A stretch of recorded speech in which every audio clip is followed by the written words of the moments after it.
Hi friends, this is not a clickbait video. Also, I promised you that I'm not going to use Excel spreadsheet to make money just on paper. Let's start by having a look at these three investors, investor 1, investor 2, investor 3.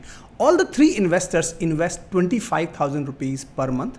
They invest this money for 30 years. After 30 years, investor 1 is able to grow this money to 5 crores of corpus, investor 2 14 crores and investor 3 25 crores. Now pause this video for a second and ask yourself a question that what is that investor 3 has done very differently here that he has managed to build 5 times more wealth than investor 1. I would really like you to pause this video and think for 5 seconds and let me know in the comments what do you think is the reason that investor 3 has built a massive wealth as compared to investor 1 and 2. I'm pretty sure that most of you would have got the right answer, which is the rate of return. In case of investor 1, they grew the money by at around 10% CAGR.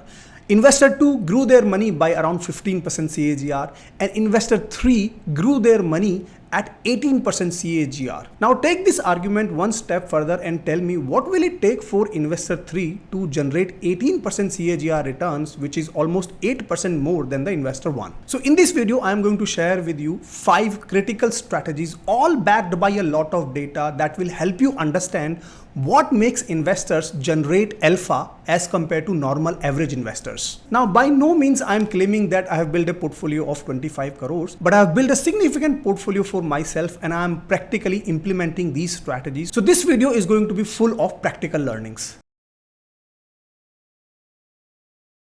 Before I start, if you say to me that Rahul, it is extremely difficult to invest 25,000 rupees per month over a longer period of time, then I would highly recommend you to go and read this book, which is Money Smart in Your 20s and 30s by Zebra Learn. Because chapter 3 of this book talks about how to get started irrespective of your current income. So whether you earn 5 lakh rupees a year or 50 lakh rupees a year, it can practically get you started on a financial discipline. But if you ask me, my favorite 2 topics that this book has covered, number 1 is how to manage your portfolio, and that basically covers how and where to allocate your funds. And the second topic is in the 4th chapter, which is the asset maze, where it talks about various assets, for example, fixed deposit, equity, bond, gold, real estate, and what sort of returns they have given in the past. There is a chapter on mutual funds and insurances, which will help you understand how to buy good mutual funds, how to buy good insurance policies, what is the right premium amount for you, how to go about claim process, etc. What I really like about this book is that it breaks down complex financial topics in an easy to understand language using infographics, engaging stories, and real life examples. Recently, they also appeared in Shark Tank and got funded by Ritesh Agarwal. Personally, I always believe that investing in learning is always the best investment. I've added a link to buy this book in the pinned comments as well as in the description. And guess what? You're going to get 20% discount if you use my code. Coming back to our 5 critical strategies to generate alpha, let's start with strategy number 1, which is to understand various assets and their behavior. Allow me 2 minutes of time. In the next 2 minutes, I'm going to cover 10 plus assets and their past behavior, and we are going to draw a very, very important conclusion. So broadly, there are 2 types of assets. Asset number 1 is the assets that give you market linked returns, and asset type 2 is where you get fixed returns. So let's talk about the asset type 1, which is the market linked returns. Have a look at my screen. You will see Nifty 100, which is the large cap stocks in Indian stock market. And if I look at the data here, and if we go back to almost 22 years, so the January 2023 is the base date of this index. And if you look at the returns in the last 22 years, this index has given 17.07% annual returns. Now have a look at Nifty Midcap 150 as of April 2025. This has generated 17.41% return, slightly better than the large cap space. Have a look at small cap 250 space that has given almost 15.91% annual returns since 2005. Now these are just index level returns if I talk about the equity market. In fact, if I talk about some of the active mutual funds, so for example, Franklin India Blue Chip Fund Regular, this is not even a direct mutual fund, but if you look at the returns since inception, it has generated 19% annual returns, and the launch date was back in 1993. Another example, Nippon India Growth Fund, that was launched in 2013 and has generated 19% returns. So my point is very, very simple. The index level investing as well as active mutual funds have comfortably given given us more than 15% annual returns, even if we go back to 20-25 years of the history. And it's not just about Indian stock market. Have a look at US stock market. For example, Nasdaq has delivered 19% returns in the last 20 years. Forget about equities, gold in the last 20 years have managed to give around 14.2% returns when it comes to buying in the Indian rupees. Look at silver, in the last 20 years, it has managed to give 11.8% annual returns. Now, all these assets are called market-linked assets where the returns are not fixed, but the asset type 2, which is the fixed return category, have a look at my screen and you will see, typically is going to give you returns between 6 to 7% to 8% maximum. And that brings me to a very, very critical point that if your maximum investment is happening in fixed return based assets, let's say 80% or 90% of your money gets deployed in, let's say, FDs or PPF or EPF, then you are not likely to become something like investor 3. You are more likely to generate returns which are even lower than the investor 1. Now, I'm not saying that fixed return based assets are bad assets. In fact, I will talk about the asset allocations in a minute, but the point here is that if you put maximum of your money in FDs and bonds and PPFs or EPFs, then you're not likely to generate market linked returns, and the whole idea of generating alpha comes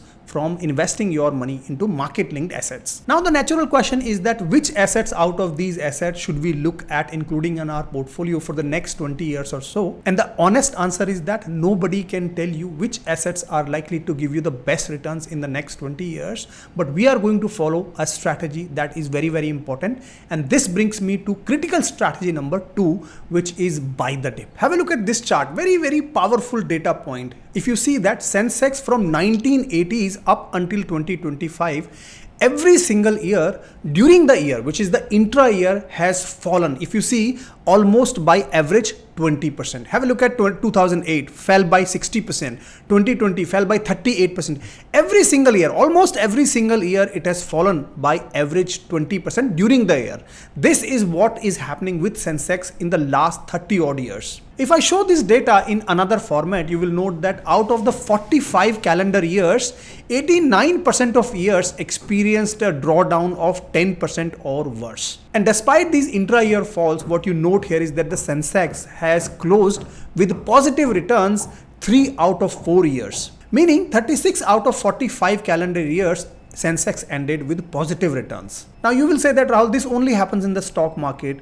Let me also tell you about gold. Very, very similar pattern here. If you go back to 1980s, you will note that the gold every single year, during the year, it falls by on an average 13%. And despite an intra-year fall of more than 10% almost every year, 3 years out of 4 years, gold ended with positive returns. My point is very, very simple.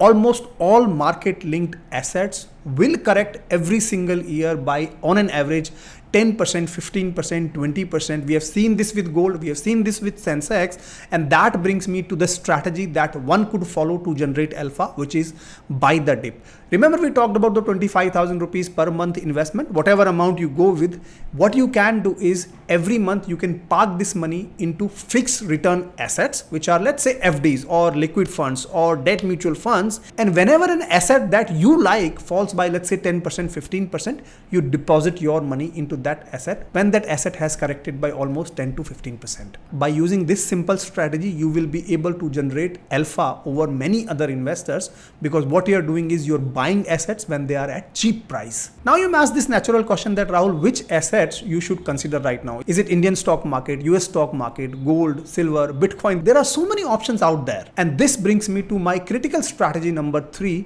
which is the asset rotation. What you see on my screen is different assets and how they have behaved from calendar year 2010 onwards. So for example, here 2010 and 2011, gold outperformed all other assets, for example, real estate, Indian equities, US equities, and debt market as well. But when you see 2012, 13, 14, 15, in fact, 2013, 14, 15, gold was underperformer. The point is very, very simple, that every asset goes through a cycle, and there will be cycles where one particular asset is not doing really well. And what you need to do is identify that asset and put your money in there. Basically, you have to rotate your money every now and then to be be able to ride on the cyclicity of these assets. If you just go and find one asset and just sit tight, it is likely that your returns are likely to be less optimized. But if you are able to identify the cyclicity, which is very, very simple, that in a particular year, if an asset is underperforming, that is a best time to invest in that. And in fact, what I've seen is that people are doing just the opposite. When an asset is underperforming, they are panicking. That is the best time to buy an asset, when it is underperforming, because the cyclicity will play out at some point in time, because you're looking at a long-term view here. Now, some of you might say that, Rahul, it is extremely hard for us to understand these cycles, and which I totally understand, that everybody is not investing a lot of their time into the market and to study the broader assets. And therefore, let me speak about critical strategy number 4, which is that if you do not want to rotate your assets and do not have time or the learning or the skills, what you need to do is look at a fixed asset allocation. But please make sure you apply a fixed asset allocation. Have a look at my screen. What you will see here is that 70% of the investments in equity, 15% in debt, which also includes FDs, 15% in gold. This fixed asset allocation has given 91% of the times returns that are more than 10%. And this data is based on 7-year rolling return, which is a very, very good rolling return time horizon. So this is simply telling us that if you have this allocation, then the chances of you generating good returns really goes high, because you have done the diversification in a sense that you've got equity, you have got debt, you've got gold in your portfolio. Because in this asset allocation, 70% money is in equity, 15% in debt, and 15% in gold. What typically happens is that your volatility is also going to be slightly lower. And if you look at the average returns of this particular asset allocation, it is around 15% average returns. So by adopting the fixed percentage asset allocation mantra, you might be somewhere sitting between investor 2 and investor 3. Of course, investor 3 is the one who is trying to rotate the assets and not sticking with a fixed percentage allocation. But of course, if you're not able to do the rotation of the assets, then fixed allocation still will get you somewhere closer to an investor 2 type of a scenario as per the past data that we have seen. Coming to critical strategy number 5, have a look at my screen. And what you will note here is that simple index investing in the last 15 years, so Nifty 50 for example, managed to give 11.9% annual returns. Nifty 500 TRI 12.3%. But if you look at investment by the style, for example, quality, value, size, which is the mid cap, momentum, low volatility, dividend yield, all of these styles in the last 15 years have managed to beat the index level returns. In fact, momentum strategy in the last 15 years have generated 18.3% returns. But if you see the last 1 year, it has been down because market has corrected very, very recently in the last 4 to 6 months. But the point here is that if you go by investing style and learn these investing styles, then you are likely to generate better returns than indexes. It is entirely possible. That's what the past data is telling us. In fact, on my channel, I had created videos on the momentum indexes as well. If you have not watched them, please go and watch them. You are going to learn something. It is all about learning so that you can generate slightly better returns than just the simple index investing. And also, if you practically want to learn various assets, you can consider joining my YouTube community. Almost on a daily basis, I am posting and talking about stocks, mutual funds, ETFs, various assets that will help you practically become a good investor over a longer period of time. The feedback of this community has been excellent.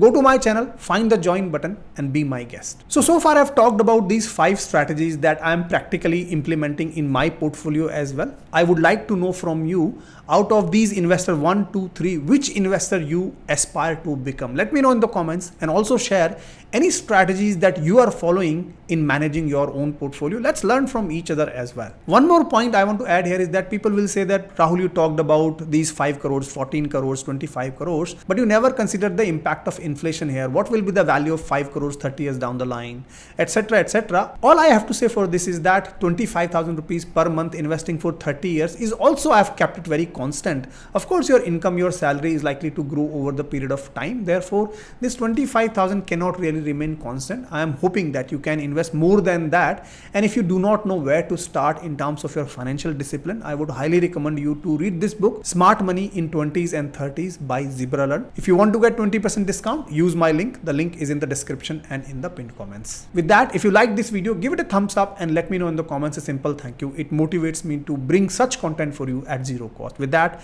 I hope to see you in my next video. Until then, keep rocking.